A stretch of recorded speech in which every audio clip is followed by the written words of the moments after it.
بسم اللہ الرحمن الرحیم۔ شروع اللہ کے نام سے جو بڑا مہربان نہایت رحم والا ہے۔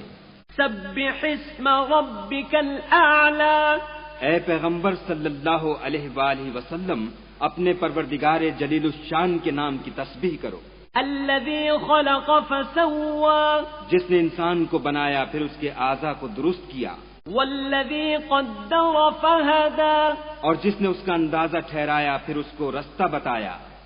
والذی اخرج المرعی، اور جس نے چارہ اگایا۔ فجعلہ غثاء احوی، پھر اس کو سیاہ رنگ کا کوڑا کر دیا۔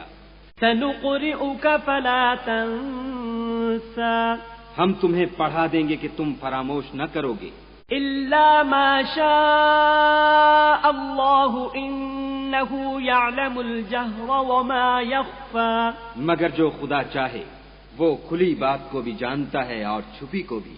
وَنُيَسِّرُكَ لِلْيُسْرَىٰ، ہم تم کو آسان طریقے کی توفیق دیں گے۔ فَذَكِّرْ إِن نَّفَعَتِ الذِّكْرَىٰ، سو جہاں تک نصیحت کے نافع ہونے کی امید ہو نصیحت کرتے رہو۔ سَيَذَّكَّرُ مَن يَخْشَىٰ، جو خوف رکھتا ہے وہ تو نصیحت پکڑے گا۔ وَيَتَجَنَّبُهَا الْأَشْقَىٰ، اور بے خوف بدبخت پہلو تہی کرے گا۔ الَّذِي يَصْلَى النَّارَ الْكُبْرَىٰ، جو قیامت کو بڑی تیز آگ میں داخل ہوگا۔ ثُمَّ لَا يَمُوتُ فِيهَا وَلَا يَحْيَىٰ، پھر وہاں نہ مرے گا نہ جیے گا۔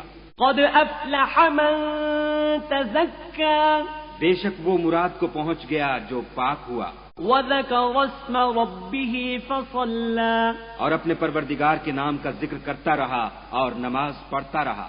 بَلْ تُؤْثِرُونَ الْحَيَاةَ الدُّنْيَا، مگر تم لوگ تو دنیا کی زندگی کو اختیار کرتے ہو، وَالْآخِرَةُ خَيْرٌ وَأَبْقَىٰ، حالانکہ آخرت بہت بہتر اور پائندہ تر ہے۔ إِنَّ هَٰذَا لَفِي الصُّحُفِ الْأُولَىٰ، یہی بات پہلے صحیفوں میں مرقوم ہے، صُحُفِ إِبْرَاهِيمَ وَمُوسَىٰ، یعنی ابراہیم اور موسیٰ کے صحیفوں میں۔